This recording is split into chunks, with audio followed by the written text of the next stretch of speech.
So welcome. Today's webinar is on the governance for sustainability. I'm Suzanne Gibbon. I'm the Let's Go Zero project coordinator, and we really hope you find this information provided today useful, and you can go away with some ideas for your own schools. So just to introduce the Let's Go Zero campaign for those of you who don't really know it that well. It's a campaign that's about 1.5 years old now, calling on the government for support and funding to get all schools in the UK to zero carbon by 2030. So as of today, when the webinar has been recorded, we have over 1,250 schools across the UK signed up to the campaign, pledging to, having that intent and ambition to get to zero carbon. And we've had some really great interactions with the Department for Education, and my colleague Alex will go into more detail on that later on in the webinar. So today we've got 2 speakers for you. The first will be Richard Crompton from Bellevue Education Trust, who will talk about their team of schools and how they're working towards becoming zero carbon and the steps they've taken. Then I'll hand over to our very own Let's Go Zero Programme Manager, Alex Green, who will then give you a summary of the key points to come out of the new Department for Education Sustainability and Climate Change Strategy that was released about 1.5 weeks ago now, and how that strategy can support climate action in your very own schools. You will have a chance to ask any questions you may have after each speaker has done their presentation. So please do use the Q&A box and send us along any questions you'll have. But as always, our webinars sort of follow a similar structure where before I hand over to our first speaker, I will do an overview of some action schools have taken, but also introduce why governance for sustainability is important. So just to start, next slide, please, Alex. This is your sort of typical structure in a given school, though it can vary obviously between upper and lower schools. And if you're in an academy trust or an independent school, it does follow that same structure of head teacher down through the different staff to involving students as well as parents within your school bubble. And although governance does start from the top down, good leadership really empowers all these different levels of influence and to influence decision-making within the school. So being transparent about your goals, being open to ideas in all the different areas of the school.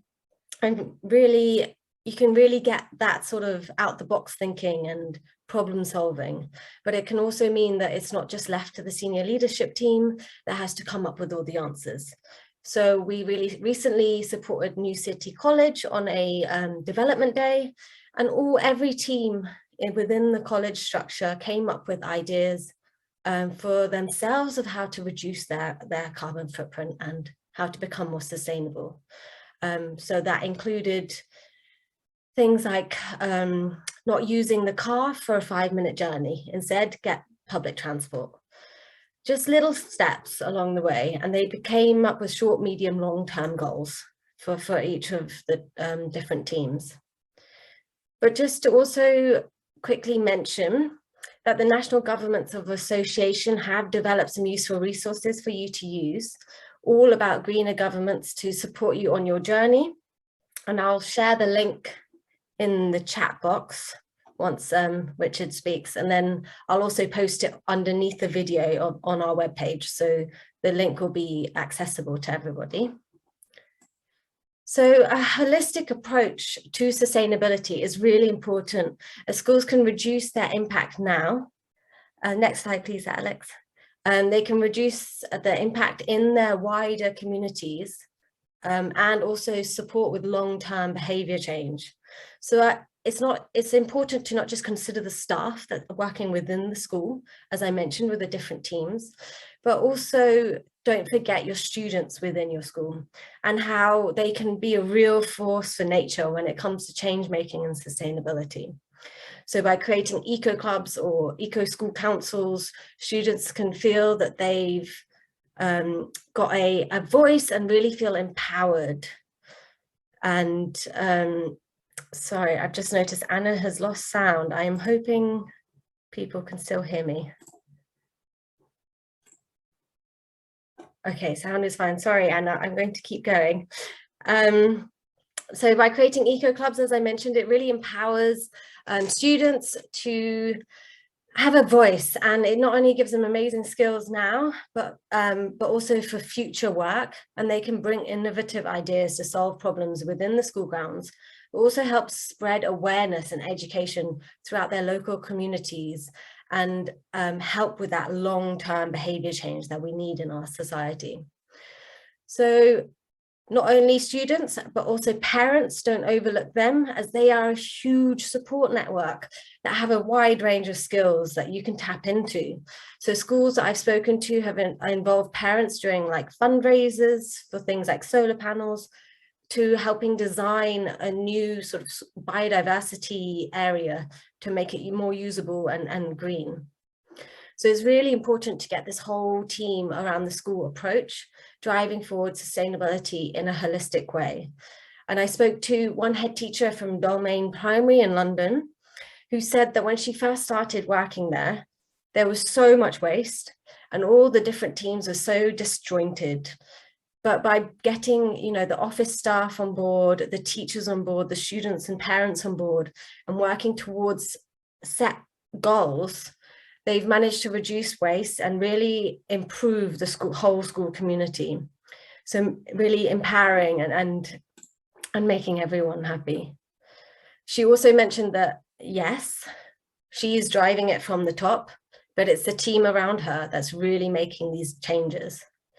So there are so many examples and resources out there to support you when planning your sustainability strategy.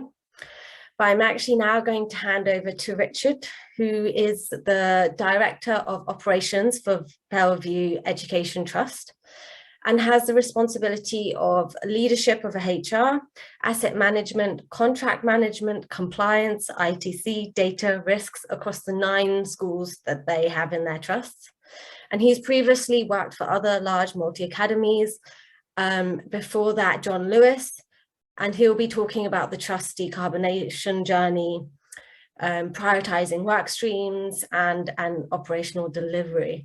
And as you can see, as I've said, he's got vast amounts of experience. So please, please don't forget to write any questions you may have in the Q&A box.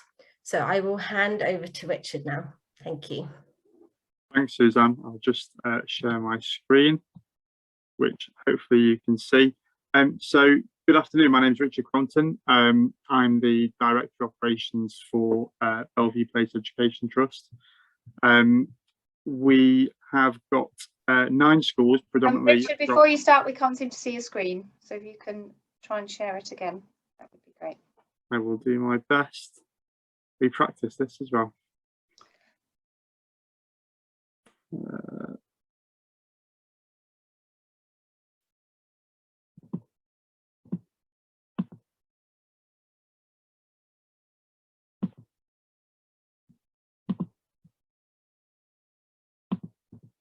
Can you see that? Perfect. Apologies for the technical error. So I'll be talking to you this afternoon around our trust's decarbonisation plan, and try and thread the theme of governance and decision making throughout my chat this afternoon. Really happy to take any questions at the end as well. I can't see you, but please put them in the chat and I'll try and pick them up. So Bellevue Place Education Trust has got 9 schools across London and Berkshire. We're a primary only at the moment, MultiAcademy Trust. A bit of complexity in the fact that we work across 8 different local authorities. We currently have 2,900 pupils and around 400 staff. All of our schools are Ofsted Good or Better, and we are predominantly a free school multi-academy trust, with the exception of 1 converter school, which brings with it the benefit that since 2014, we've attracted over £40 million of free school capital investment. So when we're talking about decarbonising our estate, we have a relatively new estate, which we are fortunate to have in comparison to lots of other schools. But saying that, we do have some old schools as well. So our oldest school was built in 1960 and our newest opened in 2021, which really interestingly is co-located with a little convenience store. So we've had lots of conversations with them around how their strategy and ours from a net zero point of view tie together. So in terms of our decarbonisation strategy, I'll just start by encouraging you to think as we did around the scale of the challenge. I'm delighted that the DfE have published a strategy on this front now, which gives schools a framework and some guidance to work from, because it sounds quite a daunting task on face value. But 2030, is it achievable? Yes, we believe it strongly is, with the right government support. And actually we talked internally, but also with peers quite a lot around what the support from both the DfE and the wider government will look like to enable this. And so we feel really confident to take the stance that we will be net zero by 2030 because of the support that is now coming out from the DfE and other government departments. I've touched on how to best start by understanding your school estate, because often a lot of initiatives on this front come with quite significant upfront capital investment, and I'll talk a little bit around how we have tried to navigate some of that upfront cost in order to provide a better financial model for this work moving forwards. And then we also debated, as I would encourage you to debate, where to start with on this journey. There are a number of different facets that are at play here: transport, waste, water, energy, procurement, which I'll talk a little bit about, and then actually how you start to embed this within the curriculum work from an education point of view, which is less operational but equally as important on this journey. And we've debated kind of how we get the best blend of our efforts within those two areas. So from a governance point of view, stakeholder engagement is really important here. We are really lucky that we have a very supportive trust board who are equally behind us on this mission. And in actual fact, I've spoken to a number of predominantly standalone schools over the recent months to support them in articulating the challenge to their chair of trustees or chair of the governing body. Often their sign-off is required for some things, or you just want to engage them. And so I would really encourage you to start to talk to your trustees or governors really early on around this journey, where you see their involvement, and brief them up front, and actually just get their emotional buy-in as well, which is really important. This isn't just an estate's job. Often some schools, and we, some of our schools feel like this as well initially, that it's a facilities manager job to make the school more green.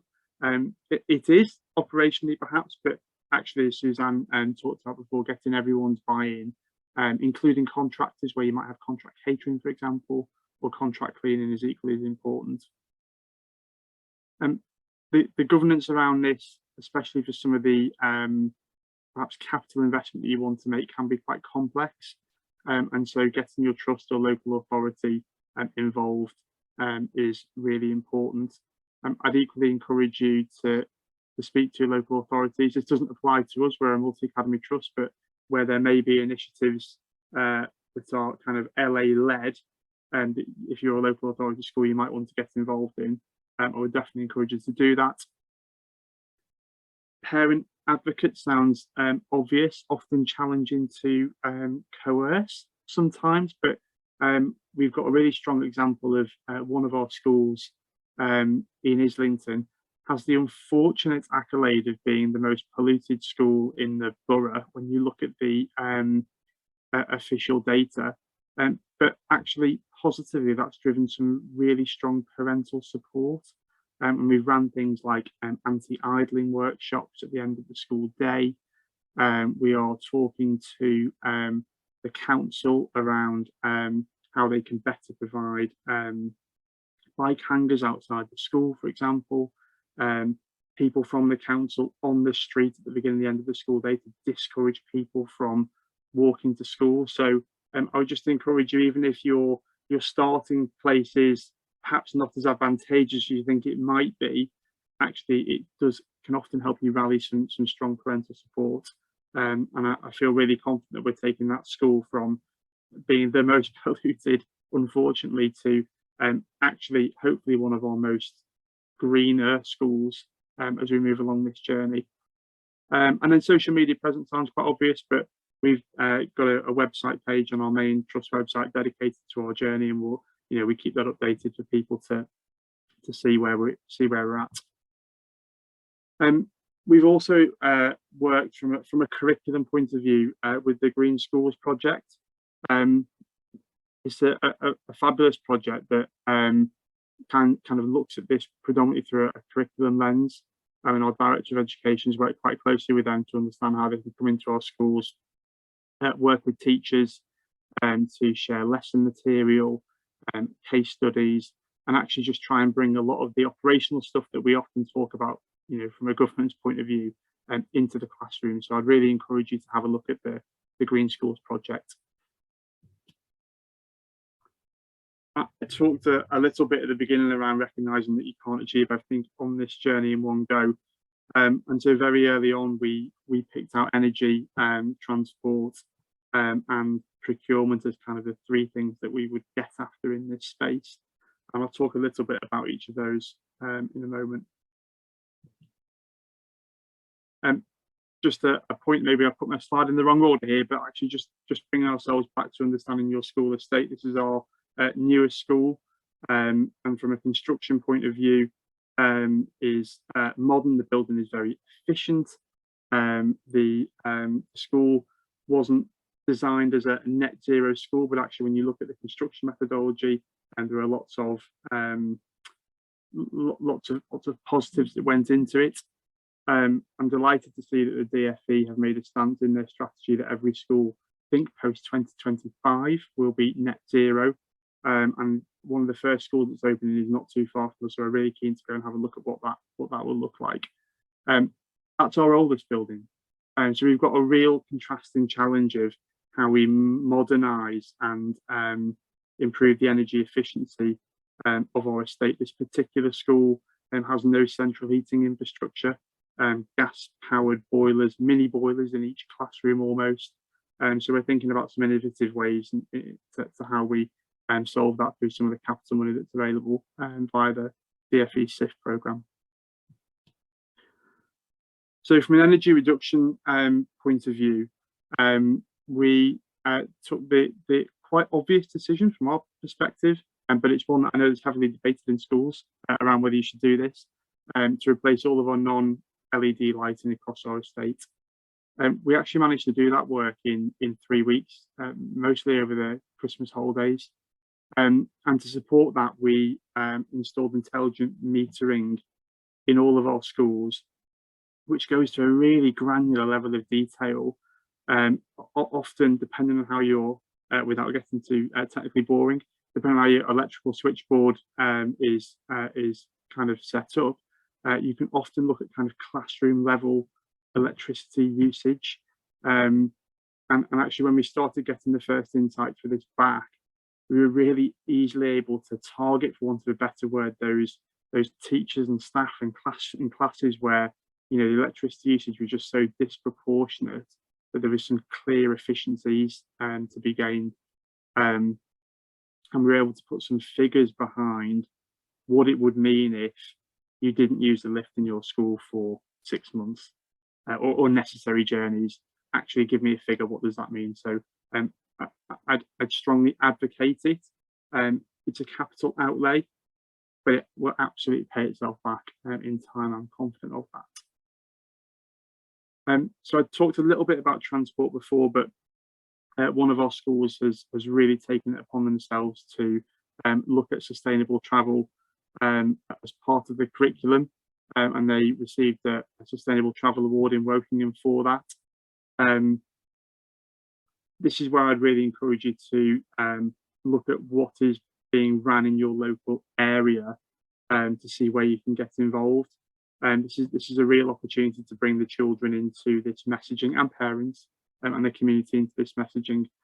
And we also take this one step further in thinking about kind of what our travel looks like as an organisation. We are quite geographically spread, and so we have it's kind of an unwritten policy, but it's a good stance around the use of public transport as a central theme, thinking about how we encourage our parents and children to walk or use bikes, etc., to get to school rather than using a car.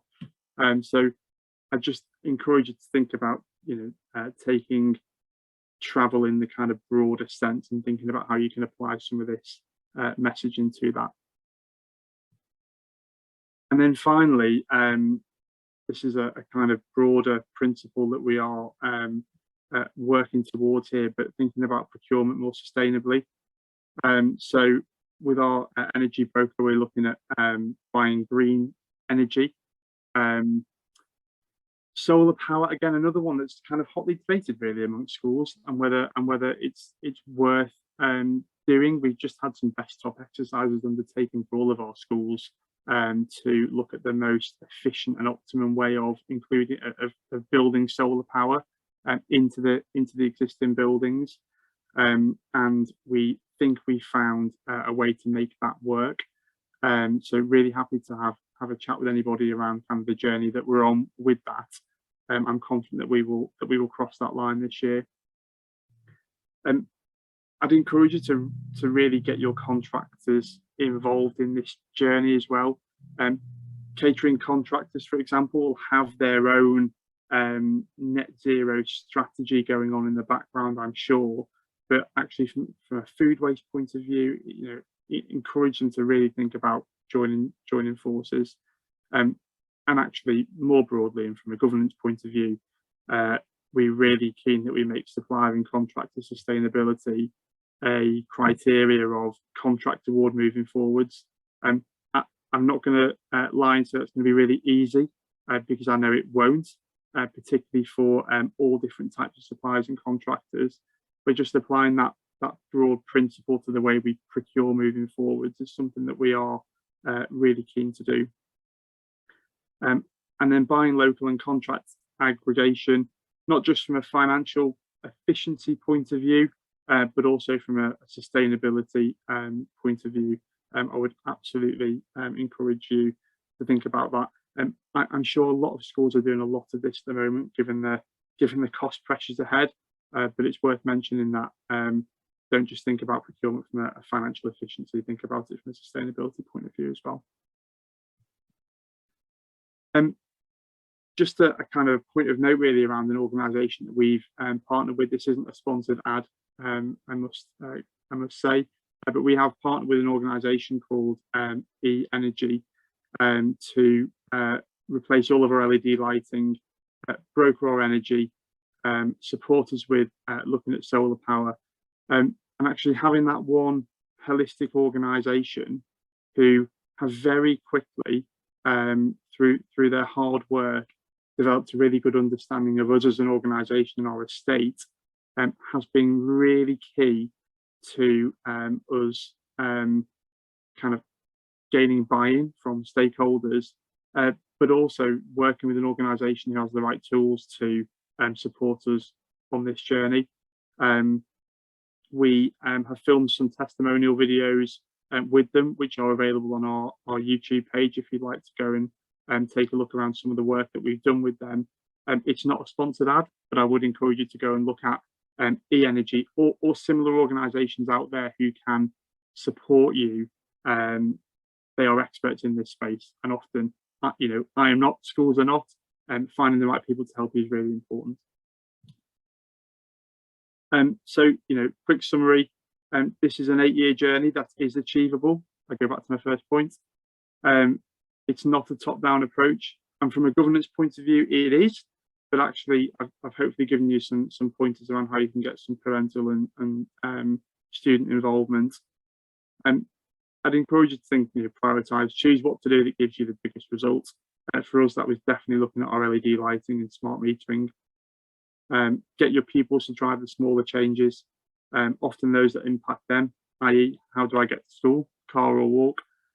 And then everybody will be under this pressure, public and private sector, to think about our responsibility as an employer and as an employee to really support this journey. We are building some of that language into our kind of strategy documents moving forward, just to constantly remind ourselves that we do have that kind of legal but also moral obligation to do the right thing here. So I hope that's been a helpful summary of kind of the journey that we are on. I'm really happy to take any questions. Thank you. Amazing. Thanks so much, Richard. It's really great to hear you say that, it is a long journey, but 2030, it's achievable with the correct support. And Let's Go Zero, it's all about getting that support. So we try to highlight some organizations also, like you did on our website, our supporters that can help schools, give them that extra bit of expert advice that not everyone will have, because you can't be an expert in heat pumps and solar panels and student engagement all in one go. It's very difficult. Sure. Have you stopped sharing your screen, Richard? Yeah. I have, yeah. Okay, amazing, thank you. So there are a few questions that have come into the Q&A, and so I'll start with, have you turned your ambitions into a formal environmental sustainability policy and action plan? No, we haven't. We have built it into our organisational 3 to 5 year strategy, and we have a kind of informal action plan that sits behind that, and that's not used as a kind of formal governance tool to hold ourselves to account. It's more of a kind of a progress check. We are currently in the process of reviewing all of our policies this summer, to think about actually how this plays into individual policies that perhaps aren't directly related to this work, but where there is a crossover, particularly with our HR policies. So that's our summer job for this year. Do we have a standalone kind of policy that encompasses this? No, because I don't want it to be isolated to just one document. I want it to be a kind of wide-reaching message across the organisation. Amazing, thank you. Yeah, and I think that's a more holistic approach. We keep sort of pushing it out there, but encompassing Sure. all the teams and curriculum and students. Definitely. I know we will have to move on to Alex soon, but just one question before we do. Normally we have a secondary school speaker come and sort of talk about how it translates in terms of secondary schools. So we've got a question here with, could you apply the same sort of structure that you've had to a secondary school setting? And could you, if you know of a couple of examples, give them as well? Sure. So in my last trust, which was actually a predominantly secondary school trust, the same principles absolutely apply here. But and I sound really obvious when I say this, but the scale of the challenge is just so much bigger, predominantly from a capital investment perspective. So I would encourage you to definitely engage with your local authorities, who, and Alex might correct me here, and I'm going to say something that's probably not even correct, but just think about what funding streams there are available via local authorities to do some of this work, which, even if it's not there now, I think will come in time, as the government has got to put more effort and resource into this. I would encourage you to think around, perhaps if you can't replace the LED lighting in all of your secondary schools, for example. Think around where your highest use areas are. That's the approach we took in my last trust, because we realised that actually that it's cost prohibitive for schools at the moment, and that's where I really welcome the DfE strategy, because there's actually got to be some money put behind this to make it work. The other challenge, I guess, with secondary schools, and I'm generalising here, but parental engagement on this matter is often a little bit more challenging, because the parents don't have so much of a direct relationship with the school. One of the things that we looked at doing in the last organisation was acknowledging the fact that actually in secondary schools we might not get everybody to walk to school in the same way that we do in primary, and so acknowledging that, can we look at doing things like electric car charging points in schools, in communal car park areas, to at least drive home the message, bad pun, sorry, that we are serious about this journey. However, all that said, the principles can be applied. It's just whether you've got the resource and the cash to sit behind it, essentially. Amazing. Thanks so much, Richard, and thank you for answering those questions also. I will now hand over to our Let's Go Zero project manager, Alex Green, who will give you a summary of the key points to come out of this new Department for Education, Sustainability and Climate Change Strategy. And again, just to remind you all that there will be time at the end to ask any questions you may have, so drop them in the Q&A box. Thank you very much. And wow, what a presentation to follow. Richard, you are so brilliant to hear all of the work that's going on across the different schools and your experience, and the way that you're managing it, just managing it so well is brilliant. So fantastic, and thank you so much. So I have the exciting job of now talking you through a government strategy document, which may not be everybody's favourite activity to do, but it's a really key document. And if you're in this sector and if you're working with sustainability in schools, or either within a school yourself or directly, it's really important to understand it so that you can use it to your advantage and work with it, rather than sort of struggle at different areas. So let's share some slides. So I'm Alex. I lead on the Let's Go Zero campaign at Ashton, and we are really pleased to be working in this area and working to support the schools and to support the changes that have taken place to create the strategy, and we see some of our policy asks in the strategy. So it's really good place to be in right now. There's so much more to do, but it's a really exciting sector, and we can see some real change happening. So I'm going to talk through about the climate sustainability and climate change strategy. It's a policy paper, so it's something that's not sort of part of law, but it shows the direction that the Department for Education are going in. And I will just quickly, before I start, just answer Richard's question that he said about funding, and just agree with him that yes, going to the local authorities is a really good place to start and look for funding. They might not know the answer, but they might know where you can get it, and they may be able to help you to research or find or put joint bids in. So always, yeah, do work with your local authorities when you're interested in funding. So I'm going to talk through the Let's Go Zero view of this strategy. That's quite important to just have that in the frame of your mind, that this is our opinion, and these are the bits that I've cherry picked out that I think are really interesting and that are useful to know. It's a big document, 41 pages.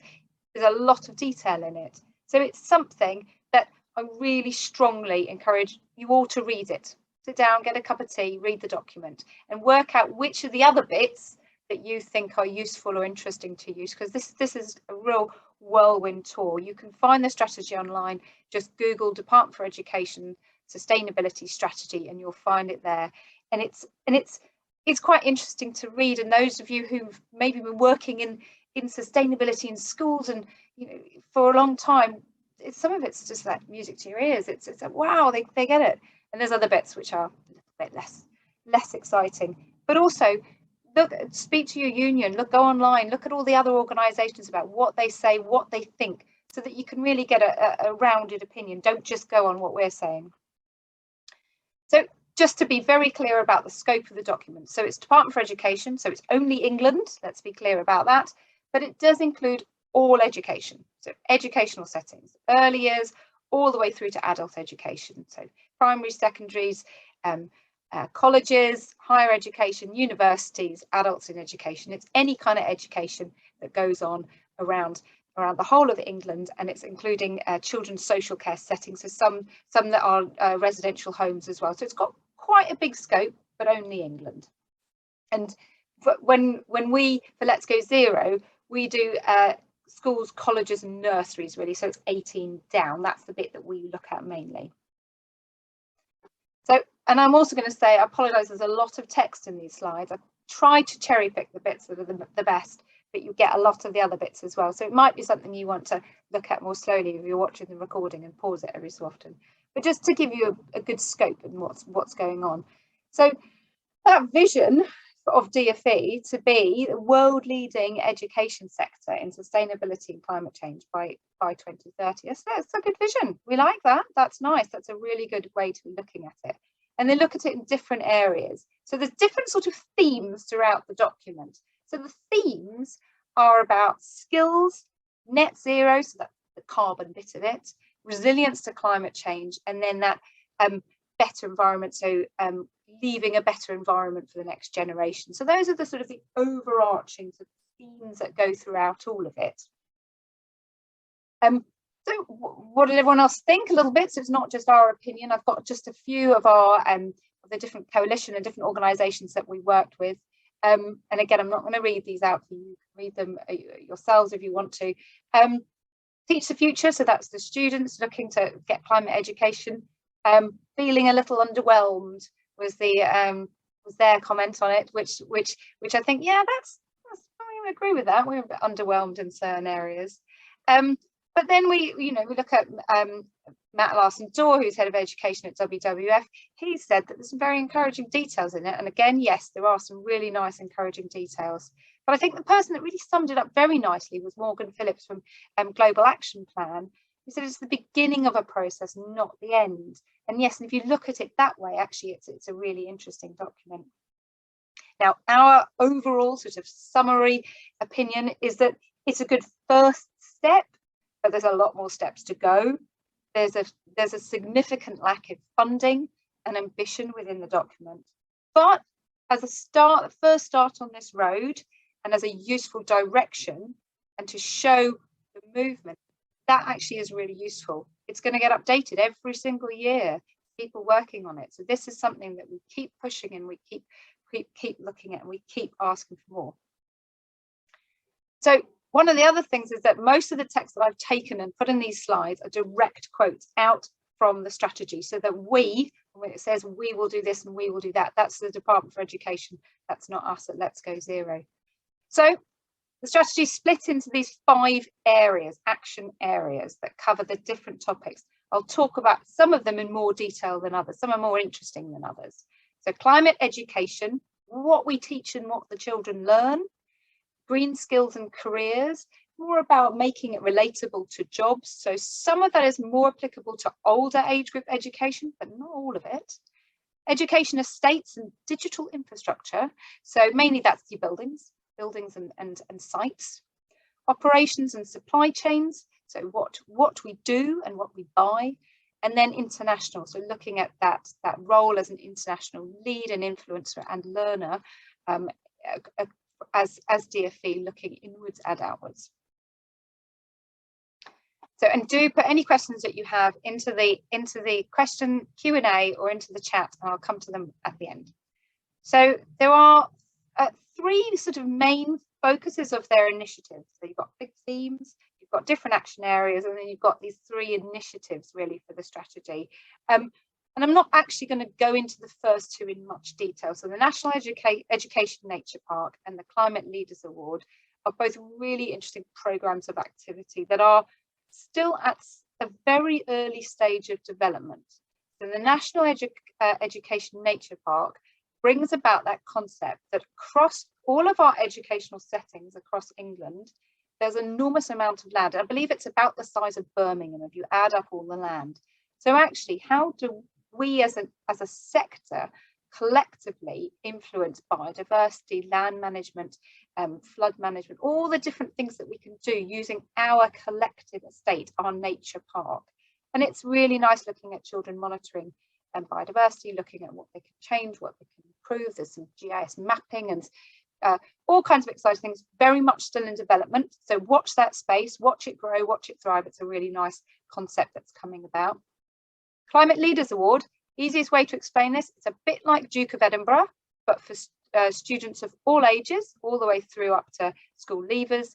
And you do different sorts of activities, earning points or credits that count towards your UCAS form or your application to university, or you can put it on your jobs, you apply for jobs. So it's something that's showing your leadership and action that you've taken within your school setting, we think. So it's about recognising the action students are taking. Again, watch this space, very exciting, early days for that, but do have a look at it. And the rest of the work is focused around leadership. So leadership, a bit more detail here, where what they've said is that every educational state will have a sustainability lead, and they will also have their own climate action plan. There'll be climate ambassadors. These are people there to help. So around England, experts who are local to a school who'll be able to come in and help, a little bit like the STEM ambassador program. And then also that they're hoping to give carbon literacy training to sustainability leads in all these educational settings. So I will talk a bit more detail about these in a minute, but that's the sort of the leadership highlights, things that they're planning to do. So if we go through the different action areas, we'll try and do that one by one. Firstly, climate education. Now there's quite a lot of detail in here. This is definitely one to get reading. Science teachers for there to be climate change and sustainability in their CPD. So this is pretty much straight away. That means they're going to start doing this straight away. That they're going to be looking to add climate into other CPD, and then also sharing best practice. That's really nice. That's a really good change, and we look forward to seeing how that's going to change. So again, that's something that if you want training, that's a good thing to point at and show someone at your school what you need to do and how you need to be improving the knowledge within the staff, so that we're all engaging with the correct, most up-to-date information. And then also the carbon literacy training. And some of you might be aware, there is a product of carbon literacy as a brand. It doesn't necessarily mean that one, although they're very good. So it means training about carbon, about climate, about impact. So that's about just making sure people are really, really trained. The next one that actually got an enormous amount of press, but isn't necessarily any particularly exciting in our opinion. The natural history GCSE, it's not going to start for many more years. They've said it's by 2025. There's a bit of a debate whether that's when the students start taking it or whether it's a few years later they'll start taking it. Interesting. Hasn't been a new GCSE for quite a while apparently, so it is interesting, but it's not going to change too much in our opinions. There's a big section on learning in the natural world. Most of it appears to just talk about programs that already exist. So do have a look through that.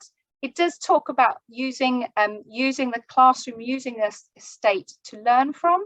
So teaching about LED lighting and boilers and insulation through what children see around them in their classroom. So that is interesting. So action area 2, green skills and careers. Not going to go through this in this presentation. I encourage you to read it. Our main sort of summary of it is it talks about lots of programs they're already doing. Great things, brilliant programs, exciting things going on already existed. So nothing particularly interesting new to report in that area. Educational estates. So it's split into quite a lot of different areas. New buildings, existing buildings, bit of resilience and adaptation and environmental conditions, but I'll capture all that one. Heating, water, and then reporting and data. So we'll just whiz through those down. So Richard mentioned these earlier. So as of November last year, all newly commissioned school buildings are required to be net zero in use. So that's a big step forward. We've got a big lag time though. So all the stuff that was designed and commissioned last year and the year before still gets to be built. So that's a bit of a pain, but it's a good start. And that they need to also be resilient to the increasing temperatures. Also need to focus on nature-based classrooms and how can those really bring nature in and engage with nature. And then they've got their Gen Zero pilots, which are the incredibly zero carbon design, construction and in use buildings. Very exciting, launched at COP26. There's only going to be 4 of them, which is not ideal. So very nice, very exciting, but just only 4 is not really game changing. So with the existing estates, so that's the 80% of buildings that exist in England, school buildings that will still be in use in 2050. So they're going to be putting in more smart meters. Again, the more you know about your energy use, the better. They have mentioned Energy Sparks, a fantastic organisation. Those who attended the last webinar will have heard them speak. Brilliant. They do interactive energy management work and fantastic. So it's really great to see them within the strategy. And then also requiring all schools to have a climate action plan in place means they have to know what they're going to do, think about what they're going to do, plan it in. So that's a big step for us. And that was one of our policy asks at Let's Go Zero. There's also work about trying to help schools to get the public sector decarbonisation scheme money. Bit tricky, bit confusing, and quite challenging in terms of its timing. So they have reassured us that they're working with BEIS to try and make it work better for schools. So watch this space. That's something that we need to keep an eye on because it could be really interesting. So big section about resilience, adaptation, access to nature and environment conditions, which, as I said, is a bit of a catch-all really. Scary stat at the top of this page. It says that over 10,000 are schools, so nearly half the schools in England are at flood risk already, and that increases the more the flood risk increases. So it's a shocking stat. And then they talk about a lot of programs they're already doing. So a lot of flood stuff they're already doing, all good stuff, but nothing new in that. But just about how they're going to make buildings more resilient. And then this is where they briefly mention a bit of travel, a little bit of bikeability, a little bit of working on air quality. So we hope that maybe this might get sort of beefed up a bit as the strategy sort of evolves and develops. So not a lot in there to get too excited about. Heating solutions. So heating solutions, they're going to be testing out energy pods. So an energy pod is kind of, as it sounds a bit, it's a sort of plug and play boiler system, really, heating system that they're going to be testing out in 10 different schools. So it'd be interesting to see how that goes, but 10, so quite a small scale pilot. So we'll see how that works. But also looking at testing out the feasibility of replacing school boilers with ground source and air source heat pumps. And then also, again, it mentions about working on the public sector decarbonisation funds. So nothing that's particularly new, nothing that shows urgency here, and nothing that shouts, here's all the money we're gonna put into retrofitting our schools. So a bit of a challenging area really, but a real opportunity. I mean, the heating within schools is a big opportunity for change. Water strategy, again, mentioned, but nothing particularly exciting within the strategy, so we'll whiz past that. Now, reporting and data targets. We love data. It's so important. It's so vital in understanding it. So we are really pleased. There's a couple of things in here that it mentions. Firstly, it says it is inevitable that we are going to have to ensure consistent reporting on the activity of our sector. So they're not saying schools are going to have to report their energy, but they're saying you're probably going to have to soon. So that's something to start all of us getting our act together, making sure we know what we understand our data. We've got our smart meter in process. And Let's Go Zero is in the strategy. We're named there as helping them to set targets for schools. And so what we're going to be doing is helping them set realistic targets that make sense, reporting frameworks that are useful, that are helpful for schools, so that we can really engage with this and make this a really meaningful process. And then looking at operations and supply chains, the best bit is that every school is going to need a named sustainability lead, every educational setting, and they'll have their action plan, and that they're going to be looking to help them understand that clear route to market to investing. So insulation, LED lighting, solar panels, it's helping people get through that minefield of what they could do, what they can't do, all the different options for funding it. So that's really good, and we're going to help them to work on that as well. And then this just covers a little bit more about that training that will be required, that will be provided for those sustainability leads. So really nice ways to really upskill those key leads, and then they can support the rest of their staff to really engage with the climate, and then linked again to the climate ambassadors that can follow. International area, I won't go into this too much. Nice ambitions, quite early days. This was added in since the draft a few months ago. Watch this space, I'd say. Let's see how Department for Education learns, leads, and also sort of shares their working. So again, watch this space a bit on that one. So just to mention that it's an annual strategy, it will change. We sit on the user group, so feed straight into the process. Talk to us, tell us what you think. Send us emails, tell us how you think it's going to impact you, what could be better, what's good about it. Give us your input. We will channel that straight into DfE so they can hear what you think. That's why we're involved. We're in there. We're part of that process to really voice, your opinions. I can see there's lots of questions coming through. We're going to run out of time, so I'm whizzing through really quickly now. That's the email address, so please do get in touch. There's other bits that are coming through in the short-term delivery now within the strategy. So they're going to do a climate literacy survey. They're going to do some more assessment work. So there's some good stuff that we can start looking and seeing how they deliver it and holding them to it. So it's a good start. Could have been a bit better, but we'll work with them, and we're going to keep pushing as a campaign to make it stronger. So now so our question master Suzanne is hopefully now going to give us some questions, and I'll stop sharing the screen. Thanks so much, Alex. That was a really great summary of what's already existing and what is to come and what to keep an eye on. So thank you for that. Right, we've got floods of comments in the chat. I was trying to sort of keep track of them all. We've got one comment that says, I got the impression from reading the document that the National Education Nature Park would be purely virtual, a bit like Sims. But then goes on to say, oh gosh, I've just lost it now, sorry. But with school estates, but it sounds as if they may be allowed to actually take some decisions that will impact real life. Yeah, so it's definitely not just virtual. So they are trying to integrate quite a lot of that sort of GIS and monitoring and having data tracked and maps, and so you can look at how your school impacts on other schools. And there's a lot of that kind of tech that sits behind it. But no, it's real life. So are there sections of your site that you can have wildlife growing? Can you do different things? Can you manage it better? And then it's about looking at what was there and how it's changing and how it's evolving, but logging that in these systems so you can get that cumulative effect of what's going on. It's like when we say, well, schools use a lot of energy. Well, actually, English schools in England use 630 million pounds in energy every year. So it's about that sort of grouping up and saying, look how big we are collectively. So it's definitely not all virtual.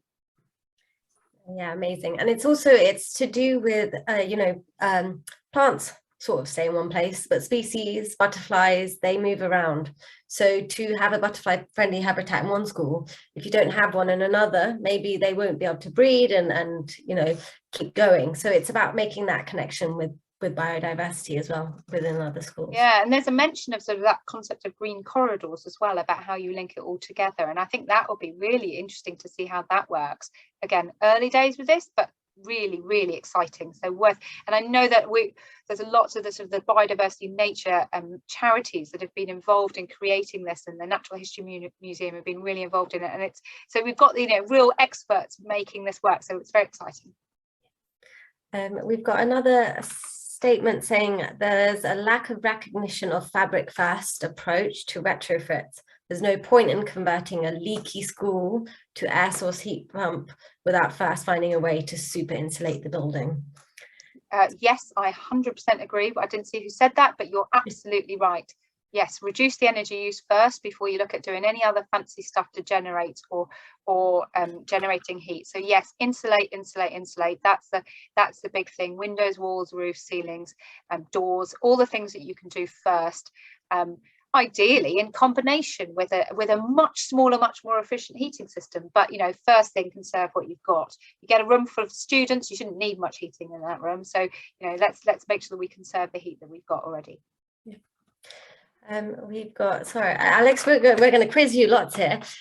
So is the annual carbon literacy assessment this year, 2022, starting for this year's leavers? Do we know if that's been confirmed? Don't know yet. No more details than what we've got. So it says an annual climate literacy survey for school leavers to be introduced in 2022. So yes, that I would expect that to be the students that are leaving this year. I would imagine they're looking to get some good baseline figures. So the sooner they can get surveying, the better, I would imagine. So yes, we hope that there'll be a climate literacy survey this year. And then we've got another question of, so does that mean now that the climate change strategy is being reviewed every year, does that mean there won't be any more amendments this year? We just wait for next year's updates, or could they make funding available this year or before that next change? Absolutely. So it doesn't tell them, they're not restricted to what's in the strategy. The strategy gives them the direction. So that's why the strategy is important. It helps to enable those sorts of things to happen. So they can introduce new funding schemes or new programs because it's the direction of the strategy has supported that. So no, there won't be another document that says strategy that's published until next year, but you don't need it to be changed because it won't be restrictive in what it says. It's more open-ended, and that's the sort of the nature of the strategy. It's about direction, not specifics on delivery. Yeah. Which then leads nicely to, will independent schools be able to access same local authority funds for retrofitting? So far, no allocations over the past 3 years. No, because independent schools are funded in a different way. So they don't get the government funding through education. So no, they can't do the public sector decarbonisation schemes because they're not public sector. But then that's when they should be looking at the private investment route. There's a lot of sort of private funding out there that can be looked at and done in different ways that can support retrofit because it makes financial sense, because there are savings out there. There's a decent number of private organisations that will support through funding. So it's always worth looking at those options. Amazing, thank you, Alex. I feel like we should make a close on this webinar because we have 1 minute. We're 1 minute to 5. But thank you so much for everyone's questions. Thank you, Richard, for your presentation. It was really, really helpful and answering questions, and Alex as well for summarising the strategy for us. Please do have a look at our website, encourage people to sign up to Let's Go Zero, because as Alex said, it's just because the strategy is written doesn't mean we can't put more pressure on the government to get those avenues of funding and support that we need. And yeah, please do keep in touch, send us an email, follow us on Let's Go Zero at Twitter and social media.